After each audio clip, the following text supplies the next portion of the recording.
again by Benning. Darnell Nurse left it in the corner, gets up center. Perry scores! Corey Perry! Ilya able to shake away from Solani. It's given away to Solani around in front. Score! Teemu Solani with the steal. And the fans want one. Score!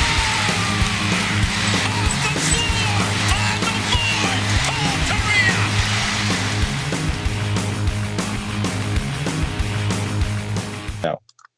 Hey everyone, we're back. It's the Forever Mighty podcast. Pat, Ed, and Jason all on the mics tonight, which I think, Jason, you said it's the first time in 2020 that all the boys are together. Yeah, it's been a weird one, to say the least. Yeah, because, I mean, shoot, I always forget. We have some stuff to talk about for sure. We're not just going to rant like we did in our last show, which was fun with all the Patreon guys. But I always forget what day it is. And I've been lucky enough to work from home, but I really am just like, okay, I have to work tomorrow. So I can't stay up till 2 a.m. today because it'll be tomorrow and I have to wake up for work. So, yeah, I don't remember what day it is most of the time during this. Well, I'm not even working anymore, so all the days are just like, I don't even know what day it is anymore. Like, I know it's Sunday today, but like 2 days ago when it was Friday, I thought it was like Tuesday. Every day is the same. It's like it's usually around Tuesday. That's when I start going like, it's Wednesday, right? Or no, or are we back on Friday, or what time is it? But I've been working like crazy because of all the heat and stuff. So I'm starting to realize what days they are. I just keep working. So I have kind of the opposite. I just keep working, and now I'm confused on what day it is. Well, what's not working is no hockey. Like we're 60 days, something like that, into this no hockey. It's been a very, very sad time if I'm stuck at home and I can't watch something. But, dude, they're still going to do the draft. They are talking about playoff formats. So, Eddie, where do you want to start with that? Because that's some interesting stuff we can kind of chop up here and talk about. Yeah, let's go the more Ducks angle, because I think like the Ducks have been at the center of this new playoff format that's been proposed. Apparently, it's the favorite playoff format among like executives, NHL executives, because it seems to be the most fair option for everybody. But the reason the Ducks are at the center of it is because of how bad the Pacific Division is. And the Ducks would just be probably the worst team making the playoffs. I mean, they're the 5th worst team in the league. And the fact they'd be making the playoffs is ridiculous. And it's only because LA is worse than them. So the format that they're going with, it's assuming that no regular season games get played. So we just hop right into the playoffs based off points percentage. That the top 6 teams from each division meet in one city. They open with a best of 3 between the number 1 and number 2 seeds to decide a division winner. Then the number 3 meets 6 and number 4 meets 5 just for the right to keep playing. And then under that scenario, the 7th team is left out. So in some cases, like the Rangers are the 7th place team in the Metro, but they are a lot better team. They're above 500 record. They're a way better team than the Ducks are, because they're 1 point behind the Islanders in the Metro. And then you have a team like Chicago, who they're not a lot better than the Ducks, but they're better than the Ducks this year. And they would be left out as well. So the Ducks are right at the center of that because of how bad. I mean, like how does the 5th worst team in the league make the playoffs? Only because San Jose, LA are just as bad as the Ducks are. Yeah. Money. Money. But here's what I don't get, because if they're going to one singular place to do all these playoff games, how are these owners getting money? Because they're not playing in their arenas. They're not playing in front of fans. Well, they get revenue shared from like TV rights, TV deals, and honestly, at the risk of an injury or something, I don't know. It's just, I think at that point it's just playing games. Like, it's better to do that than to do nothing in their eyes. Like, if you end the season with no champion, it hurts them in the game more than having your mini playoffs where pretty much 26 teams. I think that would be right. 26 teams or so. Maybe I think you guys hate this, do you not? Oh, I hate it. Yeah, I don't like it. The Ducks have no business being in the playoffs, especially. So I don't mind it if it has no impact on draft standings. Like, if you take draft standings the way they are, based off points percentage as well. The Ducks have the 5th overall pick, and then they're thinking of doing, we'll get to this a bit later, but they're thinking of doing the draft lottery in terms of like old rules where only the top 5 teams can move up, and the Ducks would only be able to move down one spot. So then the Ducks could only go up from 5 to 1 or from 5 down from 5 to 6. So it's not, if that's set in stone, and then we have this weird playoff format, I'd be all for it. I don't care. Then we get to see Trevor Zegras play playoff hockey for the Ducks. That really doesn't mean anything. They're probably going to get swept in that series, but if it has no impact on their draft standing, then sure, I'd love to see some more Ducks hockey before the beginning of the 2020-2021 season. Well, who's the third in the division? Who would the Ducks play? Oh, that's a good question. Yeah, because I mean, oh yeah, Vegas is third. Yeah, yeah, they get swept. Yeah, they're going to get swept. Well, I think it's just a one-off, right, for those games, or they best of 3 as well? It doesn't say. It says there's a best of 3 between the number 1 and 2 seeds, and it just says number 3 and 6 and 4 and 5 meet for the right. That's the same thing. Play. Yeah, I think it'd be best of 3 for both. I think it'd just be best of 1 for those ones. Maybe. I would think. Maybe not, but I need more details, Edward. Yeah. The NHL needs to release more news. So does Greg Wyshynski, too. He needs more details, too, because that's all he released. So. You guys don't like it at all, though, purely because it just kind of screws the Ducks on a draft point, right? Is that the whole thing here? Well, that's the whole point. Like, they've worked so hard to tank the last 2 years. They finally got Zegras. 2/3 of the season we suffered through so that they would get a top 5 pick. And if somehow they go on a run, like any team can go on a run, especially, the Ducks aren't a great team, but if John Gibson comes back and gets hot, like it's not impossible to say that they could beat the Golden Knights 2 out of 3 games. Or if it's a one-off game, like they could beat them in one game. Like anybody can win one game, and I think anybody could win 2 out of 3, no matter who they are, even the way the Ducks are playing. When you think you're going to get a lot of guys back from injury and healthy and whatnot, like there's a chance you could win. And if it comes to be that they play Vegas in that first round of a makeshift playoff series and they win, and then all of a sudden they go from having the 5th overall pick to the 10th overall pick, and then they get swept in that round, what was all that for? Like, what was the entire season for at that point? They were nowhere near going to be a playoff team. So honestly, my favorite thing for them to do would just be points percentage and have a 16-team playoff. And yeah, some teams get screwed out of it, but the Ducks have no business making the playoffs in any format. Unless they win a cup in COVID-19's cup final. Yeah. But then the same thing is whoever wins in my mind has a little asterisk. It's just like, they won, but not everyone played the same amount of games leading up to it. We jumped into a playoff type format, playoff speed.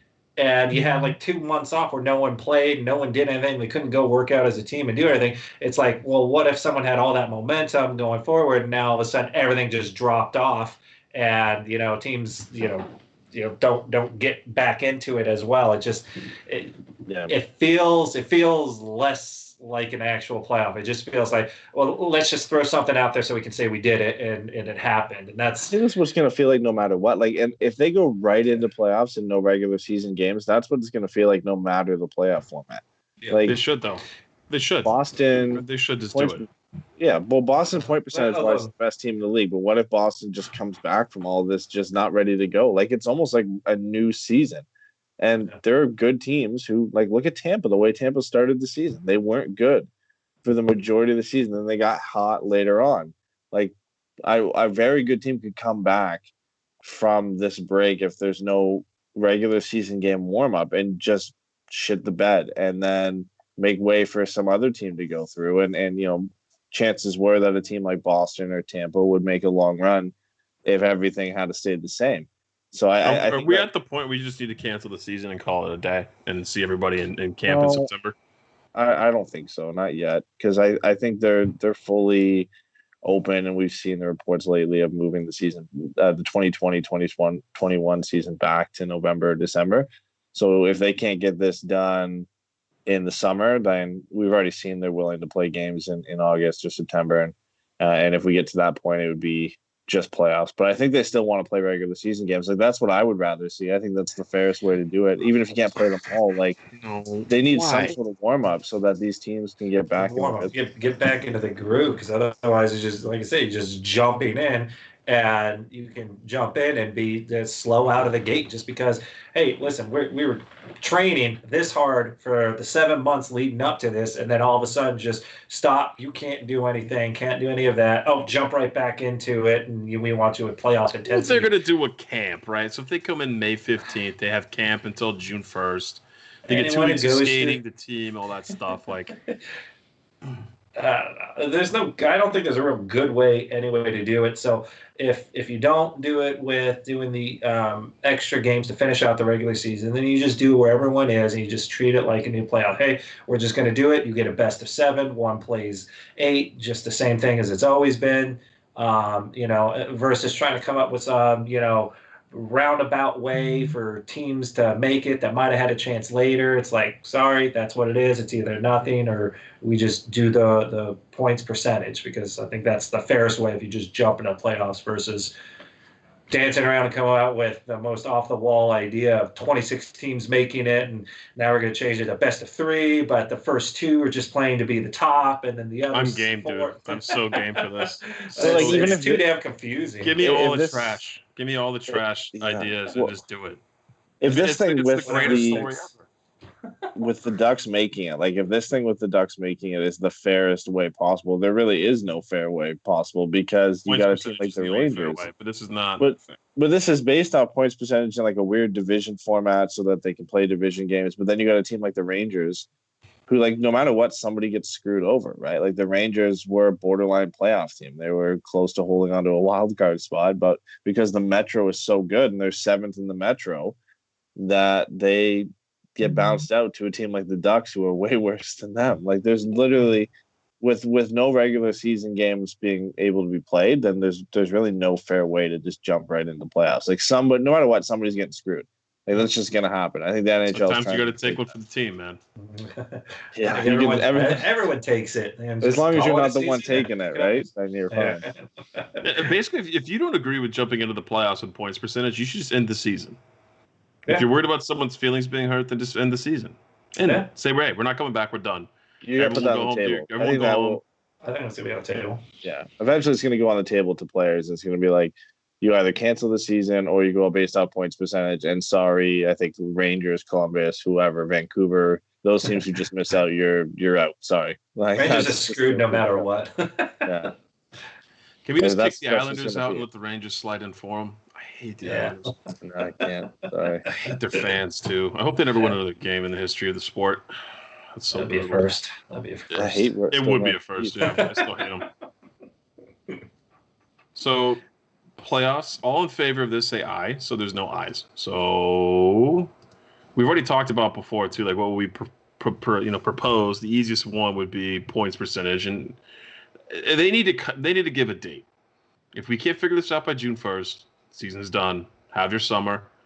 That's like basically when the Stanley Cup final will be over, the first week and a half of June. If you can't figure it out by then, just screw it. Call it off. We're used to no hockey in the summer. I'm already going to be fine with it by then. I'm already mad now, but I'll be okay come summertime. And then come September, open up training camp. And so I can go wear my mask at the Great Park and watch training camp if it's open to the public. Like, just get me excited for next season. Let's just call it after June. Don't say, in July. Symmetry. There needs to be some symmetry between how games are going to be played, how playoff structure is going to go, and how the draft's going to go. Like, you can't just have the draft go based off points percentage and then do a playoff format where the Ducks also make the playoffs. Like, it doesn't make sense, because, like, imagine you do draft lottery and draft based off points percentage, and the Ducks win the lottery and jump from 5 to 1, and then all of a sudden the Ducks also make the playoffs and they go on a run. Like, it's very, very niche scenario, but it's possible, and that very rare scenario still has a chance of happening. It would make the NHL look stupid. You can't not have symmetry there, where, like, if there are teams who are in the top part of the draft and normally wouldn't be in the playoffs, they can't be in the playoffs. If that's how you're organizing the draft, then you also have to organize the season and the playoffs the same way. That would never happen because it's the Ducks. If it was Pittsburgh or Edmonton, I could definitely see all of those things happening for sure. So I'm sure they'd find another way to find the champion would also be the one that gets the first overall pick. They'd make that work. It's just funny As the long as Ducks it's are not the the center Ducks. of this because of how bad the Pacific Division is. Like all the other teams who have high draft picks, like Ottawa, Detroit, and LA, they're not even involved in this discussion because they wouldn't be in that playoff format because the Pacific Division is so bad, the Ducks are like way worse than any other team of the 24 who would make that playoff picture. So they're right at the center of this. If the Ducks did it, the only highlight I would have from it is just be like, see, we got rid of Carlisle, we made the playoffs. It was all Carlisle. And now the Orange Alliance members are cheering while they listen to you say that, Jay. They all can't wait to hear that. They've been saying it, say it all last year. Get rid of them, we'll make the playoffs. Yeah, we just go back to that awesome playoff series against the Sharks. That beautiful, beautiful playoff series. They got swept. So speaking of the draft, though, when you're talking about a virtual draft, Eisman said he doesn't like it. I don't think he likes it at all, right? If they're going to continue playing in the regular season, how are you even going to have the draft in June? Yeah, that's my argument too. Like it doesn't make it, and it feels like what everybody. I don't even feel like it is like the NHL is doing this because they need something to happen so they can make money. Like they need their brand to stay relevant. Like the NFL had their draft, and so many people watched it because it was the only sports thing on. Like people who don't even watch football watch the NFL draft on TV. NHL could have that too if they would just cancel the season and say the draft's in June. You could do it. You could just seed the way it is and figure out a way to do, rather than worrying about putting together a season, worry about how you're going to stack the draft and how that's going to be fair. And then that's it. Yeah, but they're not going to do that because they would have canceled the season already. You have to go by points percentage for all this stuff. You have to. There's no point in having a draft in June when you might think of playing regular season hockey still in August or September, because it makes no sense, because then the standings are going to change and teams are going to move up and down. And even in that top 5 where it's San Jose, which is technically Ottawa's pick, Ottawa, Detroit, LA, and Anaheim. Like if you play regular season games, then that's going to change. Now, if you don't do regular season, like I think if they announce that there's going to be a June draft, they also in tandem have to announce we're not playing regular season games at the very least, and say we're just going straight into playoffs, because the playoff format shouldn't affect the draft standings. But I agree with you. If they're going to push for a draft in June, they should probably also say, okay, well, we're not doing a season now, because it makes it feel like they're rushing it just to have content out there to make money off of and have people watch it so they can stay relevant. Like really, that's why they're doing it. It makes no sense to have the draft scheduled or planned anytime before you even have what you're going to do for the rest of the regular season and playoffs. Yeah, and then I would think, I mean, if we're doing it in June, I mean, if at that point the NHL's kind of opened up, then I would assume that the baseball would probably be opened up, football will probably be coming up, and I'm still thinking that they still probably wouldn't be all that relevant anyways.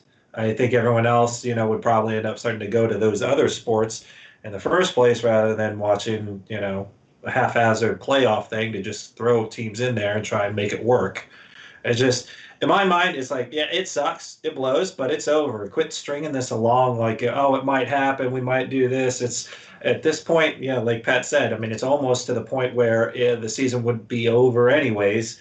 We're kind of okay with it at that point, and it's just let's kind of keep things in line moving forward, like it was a normal season. We just had to miss the playoffs in the last end of the regular season. It sucks, but it's what happened. So. I'm okay till June 1st. If June 1st you can't get your shit together and there's nothing set in place, nothing's going on, then kill it. You have a month to figure it out. That's where I'm at. Yeah. You want to do a little mini playoff format, have it go June into half of July and be done? Cool.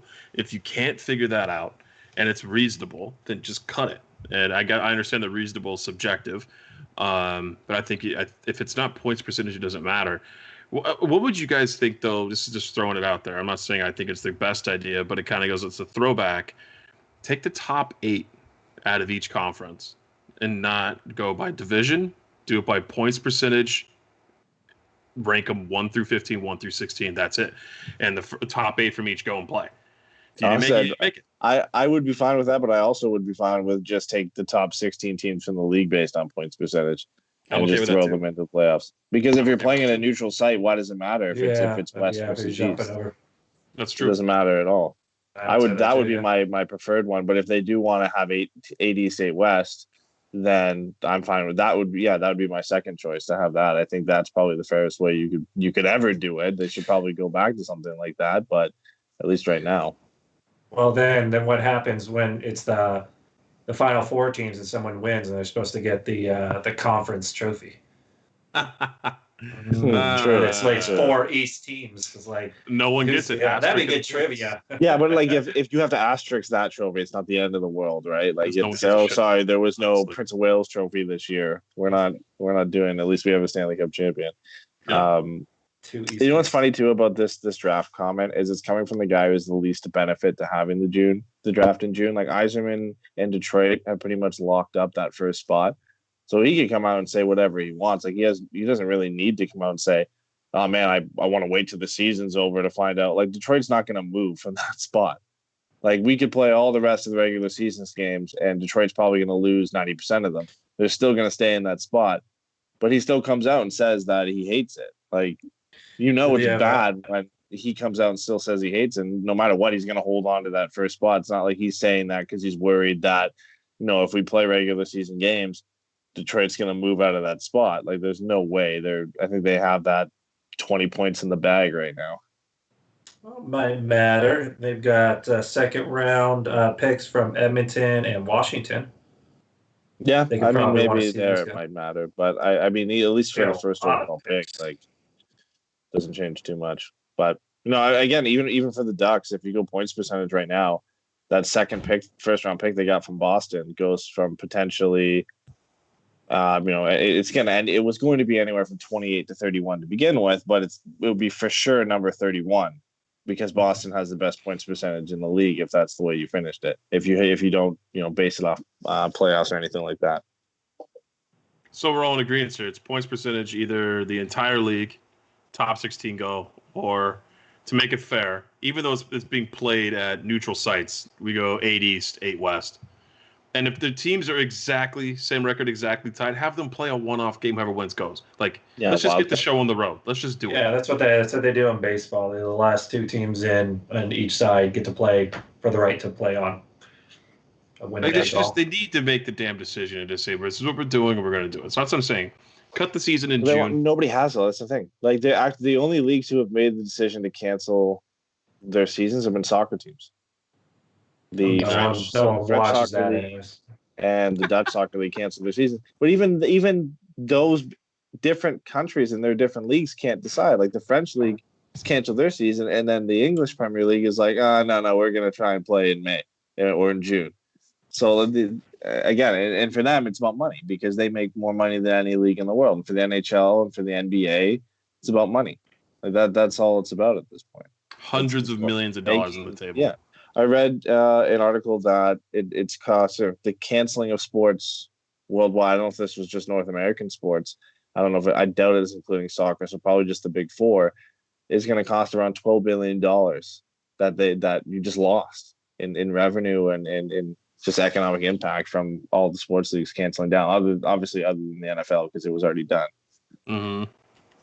But MLB didn't even get started. Like NHL was halfway through, or more than halfway through. NBA was more than halfway through, but MLB baseball didn't even get to kick off. It happened right before the start of the season, so they didn't even get the tee off at all. Yeah, no one got to watch old man ball. Who cares? But right now, would you rather watch that than nothing? Oof, I'd rather play video games than watch that, to be honest with you. I'm so desperate for sports, I would probably watch baseball. Yeah. I wouldn't necessarily enjoy it, but I would watch it. I don't hate baseball either, so it's maybe not it's all right. It's much better to be at the place and drinking heavily, but I can drink heavily and watch it from my couch. Yeah. It's not a being at. Depending on your seats, like 80% of the seats at most baseball stadiums are just like, I could watch this from home and get a better view of what's happening. Yeah. Yeah, I don't All know. I'd rather than bring pro beach hockey back, to be honest with you, than watch baseball. I'd rather watch Can't do it. reruns of that. The beaches are closed, dude. Can't do it. Thanks, Newsom. Thanks. Can't even have pro beach hockey. Unbelievable. right. Man. I wanna throw a question here because I saw this question on Twitter, and I'm gonna take one name out of it right off the bat because it's easier. All right. But I think this was JT Bourne asked this on Twitter. He said, "Who are some of the hockey players who you feel played in the wrong era, like whose skill set would have been better suited for the style of play of a different decade?" We'll just go with obviously today. Any players from the past that you think would play better in today's era? The majority of answers, I think probably about 50 to 60% of the answers were Paul Kariya. So we're going to take Paul Kariya's name out of that because I think all of us probably would have said Paul. But I'll go to Pat first. Is there any player you think of just off the top of your head from a different era? Yeah, right off the top of my head, I would kill to have a guy like Eric Lindros play in today's game. Dude, that guy's unreal. He's like, it would be like Ovi, but who fights? Like fresh into the NHL, Eric Lindros. Like no concussions yet, Eric Lindros. Yeah, that guy was a monster. Yeah. He was a pure monster when he played. Nobody could get in that guy's way except Scott Stevens. And that's just kind of the way it worked. And he was fast. Like he wasn't slow either. I mean, he's not fast. Probably he's not fast compared to today's NHL, but he still would be able to. I think he'd still be an average skater today, and especially if he had the same upbringing and conditioning and everything that the NHL players or minor league players go through today. I'm sure he would still be a fast player, but if he had that size and that power, and just like 6'4", 220, 240, Eric Lindros. I mean, he'd probably be 25 pounds lighter in today's at like 6'4", 220. Like that's what he came into the NHL as like an 18-year-old. Yeah, that's stupid. That guy would just run through everybody. I feel like he would have a finesse game, but you don't go into the corners with that guy. And we've seen Ovi blow guys up too. You guys remember in the beginning of Ovi's career, it was him and I think it was it Mike Komisarek. They get into it all the time on the Habs. They would always go after each other, I felt like. But yeah, that's I don't know. That whole like thing with Lindros. Any big centers like that anymore who play the game the way he did? I don't think we have any. I guess Getz kind of used to be something. That's what I was thinking. Like Getz is maybe the closest you get, but he's not. He doesn't have that same just power that Lindros had.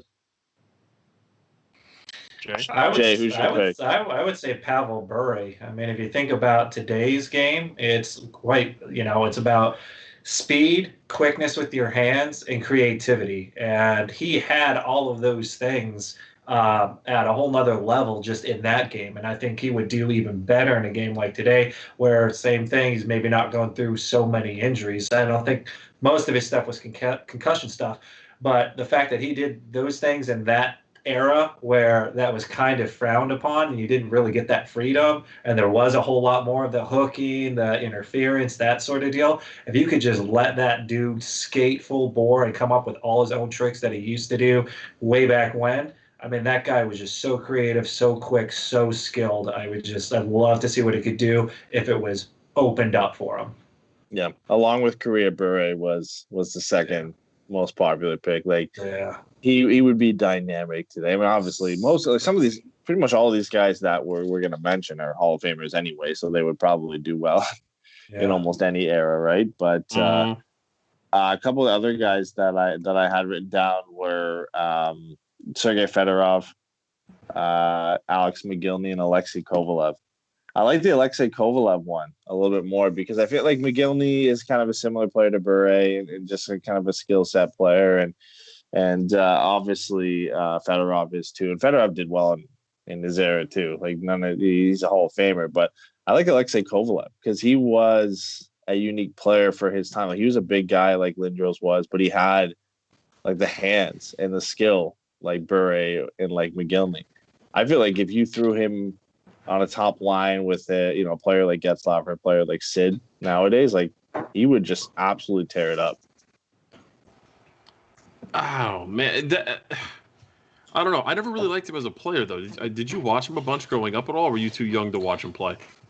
I watched him a bunch in Montreal because my parents were Habs fans, so I saw a bunch of Cole. But he had like a 95-point season with the Pens in the early 2000s. Stupid good shot too when he wanted it. Yeah. Right, he always made those crazy videos. You ever watch the Kovalev videos where he's like shooting from one end of the ice and hitting the top corner on the other end of the ice, and like that's the key thing. The you said there, though, shots when he wants it, when he wants to do it, because he was one of those players. That was always the thing, and that's why Russians kind of got a bad name from like guys like him, right? Like, he's not going to put the effort in. He's not, and that's where Ovi kind of got the stigma and all that too. But I would agree with Jay. I didn't even think about that. Pavel Bure. Yeah, like, just go watch that dude was highlights. Yeah, I mean that one. I mean it had because it was in the preseason. I don't think it gets all that much. But what he was able to do, I still don't know how he did it at that full speed where he comes in on a breakaway, does a little bit of like a move, and then like gets it with his toe, hits it off the skate right back to him, and puts it in. He did it in such tight quarters so quickly. And it was just like he was just like, yeah, I did it. It's like I've been practicing that forever. I feel like now some kids and the Austin Matthews, everyone's coming up with all these creative things. He was doing that way back when, before he even had the freedom to really do things like that in games without getting scolded by Mike Keenan or whoever your coach ends up being. And, just if he had that freedom to be able to do it and then not have the restrictions of the players against him, I just think he would be so damn creative and so quick. Yeah, Bure and Korea I think those would be the two guys I think you would have to pick out him anyway, just because the game is all about speed and skill now. And both of those guys were two of the quickest players in the league when they were playing. And obviously, we know Paul suffered a ton of concussions. If he had played a fully healthy career with no concussions, I think there's an argument about this on Twitter too. Like, I think he would have been potentially a better player than Taman. And if he had stayed with the Ducks, he would have definitely been a better player. Probably the Ducks' best player in franchise history in all categories. Like, he still finished a point per game player after suffering, pretty much concussions in the first, up until he's 24. Like, his career was over at 24 pretty much. And then he was done after that. And he was never the same. Like, he still played well in St. Louis and in Nashville, but nowhere near what he had done in the past. And it wasn't because the game evolved and he couldn't keep up anymore. Like, the game was moving towards benefiting him even more. It was just he couldn't keep up mentally anymore. Like, it just wasn't the same player anymore. Like, Paul would be, I think, a top 20 player all time if he had have stayed healthy his entire career. I think he would have been well over what just he was 1 on point a game he is stupid now. pace when Gary Suter cross-checked him in the mouth. Like, that, I think he was, I don't know. I have to go back and look up the numbers on that season. I don't have them in front of me, but honestly, that whole season, Paul was on fire, and that just, dude, that ruined him. That knocked out his teeth, concussion. Plus remember he locked himself out. He went on, he refused to sign for a bit too. Remember going to Ducks games and people were saying we want Paul. Yeah, that was a whole thing with that. So he missed time there. But that 97-98 season for Paul Kariya, I'm bringing it up right now, actually. Stats, buys. Yeah. Well, I remember that too when, he wasn't signing, but then he all of a sudden went out and practiced, and it was funny because they had a little video. He's out there practicing, and then they called him over. It was someone, and literally they brought his contract while he's out there practicing with the team. Hey, we need you to sign here. So he's just signing his contract, multi-years, multi-million dollars. Just sign it real quick, go back out and start practicing again. It's kind of funny little. So, strange enough, he got clobbered by Suter. He had 108 points in 95-96, 99 points in 96-97, and 31 points in 22 games before he got cross-checked in the mouth. And that back then, that's a big deal, right? He was well above a point per game. He was going to have an outstanding year again, probably over another 100 points. Comes back in 98-99, though, and has 101 points, and then declined ever since then. Really, like a couple 80 kept getting hit. He kept getting hit. Concussions, yeah. I think a lot of times he played through those because there was season after season where he had 82 games. Yeah, he played a full season. He didn't get hurt. Other than that, he didn't get hurt at all. Like, he just got concussions. The guy never really got hurt. Other than that, he didn't miss games because of other injuries. He just got concussions, and the protocol back then was the Ducks needed Paul Kariya on the ice, so he went back out there and played. And the crazy thing, like, a lot of what he did too is why I think he went down as a top 20 player of all time, is because he did this on his own a lot of the time. Like, he was the only guy until Timo got there, and then when Timo left, he was the only guy. That was it. Like, he was still the only guy. He led this team. You don't mean Peter Sikora wasn't a great fit in 03? Like, Steve Thomas for sure, but like, again, like, I think Timo has proven he can do that, and I'm not saying Tamo isn't a great player. I just think, if we take injuries out of the equation, which I think, you can do for players like Lindros too. I think if Lindros didn't suffer injuries, he would have been one of probably the top 10 players of all time, just the way his career was going. Right. And imagine if he didn't suffer those, he would have just dominated the league for a good 10, 15 years. You could say that about a lot of players, but I definitely think, if Paul had stuck around and he hadn't had those injuries, he would have been one of the best players of all time, I think. I agree. All right, we got a bit off topic with that, but I definitely think, like, Lindros, Korea Bure, I think are. Let me say one thing real quick. The Eric Lindros thing with Komisarek, I had the wrong player. It was somebody else. So scratch Komisarek. I don't know why it got to my head, but I was an idiot when I thought of that. You're saying Ovi and Ovi, and it just didn't make sense to me. Yeah, I know, but I was thinking of somebody else, and it wasn't Komisarek. So let's just scratch that. Brain fart. Okay, yeah, it's all right. This isn't live. I've had quarantine flu, so yeah. We'll edit it out in post. We're good. All right, so there's been talk for a while about the Ducks changing their jerseys after the first couple of years of Adidas and going to. There's rumors that they might go to an orange home jersey. Now, obviously, we've seen the nods here and there back to the classic jersey with the third jersey this year and 25th anniversary jersey, where we get the Mighty Ducks logo, and we got the retro colors. Obviously, for the 25th anniversary with Paul and Scotty going to their jerseys getting retired, it was a bit, I guess, of a unique year, and I'm not sure if they'll continue doing it. But I saw these concept jerseys online. You guys have seen them now, and we'll put them on the screen on our Twitch stream right now. I want to get your thoughts on these because it's just a complete 180 for the Ducks. It has a nod to the colors from the past, a little bit of change there. It's got the retro Mighty Ducks logo, but it's got a bit of, I guess, an upgrade in terms of taking the retro feel out of it and making it a bit more modern. What do you think? I don't like it. I mean, don't get me wrong. I like that logo, but that particular version, I mean, maybe that's like a good, first draft. But other things kind of have to go into it because it looks really dreary and dull. And like I said, the hockey sticks are gray. There's just got to be a little bit more color somewhere in there. And yeah, it's a complete turn from what the Samuelis are doing, which they want it to be. A reason they kind of switched it over is with more orange, is they want it to be Orange County, and they're big in the community of Orange County. So I can't see them ever really doing it as a permanent one that doesn't in some way have orange somewhere in there. But it just looks.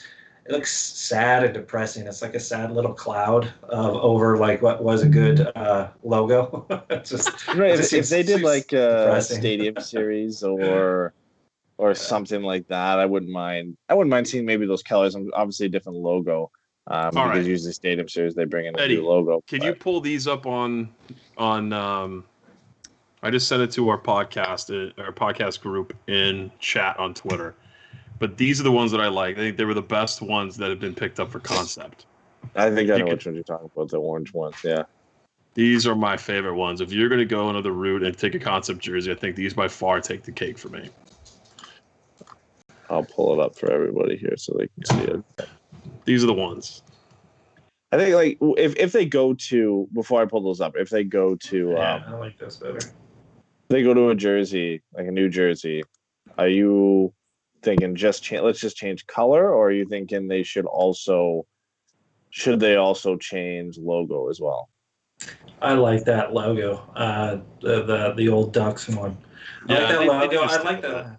Yeah, so if you throw up the concept one here that Pat just shared, I like that one better than the one that we were talking about. I like the colors. I like the logos. Maybe the little diamond, upside down diamond in the back. That could be a different color or something. I don't know. It's like a silver or gray or something. seems a little off, but They're not perfect, but I think they're better than I the think it's ones definitely that they're better showing. than the first ones you're showing. Yeah, no, 100%. I agree with myself, of course. Of course you do. Eddie, do you like those purple ones? I don't mind them. I agree with Jason a bit. Like I think I would have to see them off of a design because some of the concepts you see, they're a bit more realistic in terms of how the color palette's going to look on a jersey. Like you can see in the picture for this, the jersey pattern they have in the background is the same purple, but when you've got it on the jersey pattern, it looks a lot darker, right? So I think these jerseys conceptually would look a lot different when they're actually on a jersey and printed out and on the players on the ice. I think it would look a lot different from what they look in the picture. I don't hate them. Yeah, Like I don't hate obviously them either. They needed something else. It's missing something for me. like I said, I think if you took those colors, you didn't put the Mighty Ducks logo, and you wanted to use that for like a stadium series or whatever kind of game, and you change up and you create a new logo that kind of fits with that, I think they're good. But I don't think the exact weight is the best way to go about it. I just threw the other concept up on the screen too. So yeah, these the were one my I was favorite talking for a about. while. I mean, I remember seeing these, I think, like a year and a half ago, and I just have the home one up, but the away one is pretty much the same. It's just white. But yeah, these would be my favorite jerseys they've ever done if they put these up. I just think and they're close to what they have now. They're not far off what they have. It's just they've rearranged the colors a bit. The home is still primarily black, but there's a bit more orange in it. So instead of going full on orange, which I don't really want them to do for the home jersey, they've just added more orange to the black and then made the gold a bit more prominent. Obviously went back to the primary logo being the Mighty Ducks logo. I think you could even make this work even if you just kept the primary logo, the logo they have now. Like I still think that would work. I just think the color concept of these jerseys and the way the orange and the gold and the black and the white all go together, that's what I like more. Like I don't really care what logo they use with this. I just love the color scheme that they did. It could work for either way. I like the Mighty Duck logo the best, obviously. Yeah, I would like that one more. But yeah, I work with them. And that's my favorite of the jerseys that they have right now. Any jersey that has the Mighty Ducks logo, I like that one. So that's just always been the way it's been. Maybe just because I grew up liking the team as a kid, but it's just I like it better. You know what I wouldn't mind seeing? Like a full on new logo. And they don't have to, like, I don't mean permanently, but every year, and again I mentioned this multiple times already, but every year there are teams, and they're usually the same, handful of 10 teams get a stadium series or Winter Classic, and they get to see new logos and new designs. And a lot of the times they're bad, but there are occasionally the ones that are good. But I would just love to see a new jersey like that from the Ducks. Even if it's just a one-off, I just want to see what that would be. Like even if it's not like a permanent jersey. Like look at the Avs last year was horrible. I don't know if you guys saw that. Their Winter Classic, but they had one a couple of years ago where they went back to like the Colorado Rockies kind of logo a bit, and it was a great jersey. It's one of my favorite. It's now their permanent third jersey. Like there's sometimes it pays off, sometimes it doesn't. Obviously, the Kings one last year was horrible. Like the LA with like the waves in it. Like when your team's slow, you got to make your jersey logo look fast. So you put some lines behind it. So it confuses everybody. We're really fast in real life. I mean, the last time we got one was the Stadium Series jersey, and they really didn't do anything. They took the logo we already had, they like glossed it over and made it bright orange. And that was just the trend for that year because LA did the exact same thing with their jerseys. But I would like to see a new concept and something that they can come up with, as long as Adidas is the ones behind it, because they really haven't done a good job so far pumping out these Stadium Series and Winter Classic jerseys. There really haven't been too many good ones. Trash for the most part. Do you want to talk about what the next season lineup looks like before we wrap? We can. We're at 45. Do you want to save it for another show and spend the entire show going more in depth on each player? Or do you want to briefly go over it now? I think I think we should save an in-depth look at it for next time. I just have Gives a us question something to talk on about two. in case something never comes about, right? So No, for sure. I have a question for you guys real quick. It's on two players, and we'll stop there. Okay. Do the Ducks re-sign both Christian Juice and Sonny Milano? They're both RFAs next year. I don't see why not. I think they're probably. I think Christian Juice might have earned himself a NHL contract. I think you could get away giving them He's both. better than Jacob Larson. Yeah. And I mean, Delzano Sonny and Matt Milano's Irwin both fall great off the too. books after next season, or after this season, rather. So, Yeah. I mean, you still have Larson, you still have Gooley, who spent a lot of time in the AHL, and I think you could get away, even if you give them contracts that they have to go through waivers. You could probably get away putting them on waivers because you would, if you're sending them down, it'd likely be because they're not playing well. So I don't see why they don't. They played well enough and they're young enough, and in Sonny Milano's case, he's a former first round pick. Like, there's no reason they don't re-sign these guys. I couldn't see why not. And they're not going to be asking for a lot of money either. Yeah, no, full agreement. I mean, that adds a little bit more depth on the defense. You start thinking about that expansion draft coming up. I mean, if you liked what you saw out of him, which I think everyone, didn't expect too much out of him, but he did the job. He did kind of what you expect him to. A little bit of a pleasant surprise. Milano had a great, first game in there, really kind of adorned himself to some of the fans. But he's also got some of that creativity and at least that hustle and drive, and I'd love to see a little bit more from him. And so, especially if it doesn't cost a whole lot of money, it could be a pretty good signing, give him a real chance at a season with the Ducks and see what he can do. Yeah, 5 points in 9 games in Anaheim, not bad. Just starting out on a new team, so I agree. I think they should take both for sure. I just was looking at those earlier. I was like, wait a minute, we have a lot of RFAs in the next couple of seasons, not a ton, and then a bunch of guys dropping off the books. So that'll be a fun show. We definitely talk about that. I think that's it then. Yeah, that's all we got. We stretched it out. Man, when are we going to be back? Eddie, when's the next show? Well, I mean, we actually have I feel like that projecting the lineup where we can kind of look at our pending UFA and RFAs, any upcoming free agents, and obviously some of the rookies like Trevor Zegras and Benoit Olivier-Groux. I think that gives us enough content if we break it down and go, forwards, defense, goalies is maybe not as bad, but you can add Lucas Dostal in the mix there. So I think we have enough content. Like, that could stretch probably 40 to an hour. So we can probably come back next week if we want to. Yeah, let's do it. Weekend, yeah. And, after Mother's Day weekend. Yeah. Why? That's not important. We'll just do it no Sunday. shows this weekend, I'm sure. Sunday.